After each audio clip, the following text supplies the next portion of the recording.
সভাপতি বিএনপির ভারপ্রাপ্ত চেয়ারম্যান জনাব তারেক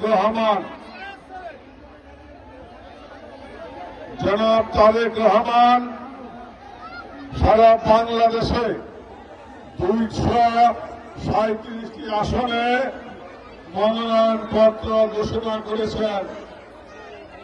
কুমিল্লা 9, লাকসাম মনোহরগঞ্জ আসনে আমাকে দলের মনোনয়নের প্রার্থী হিসেবে দানের শেষ হাতে দিয়ে আমাকে বলেছে নীলকান্ত সরকারি ডিগ্রি কলেজে মাঠে গিয়ে মা বোনদেরকে আমার সালাম পৌঁছে দেয়। তারেক রহমানের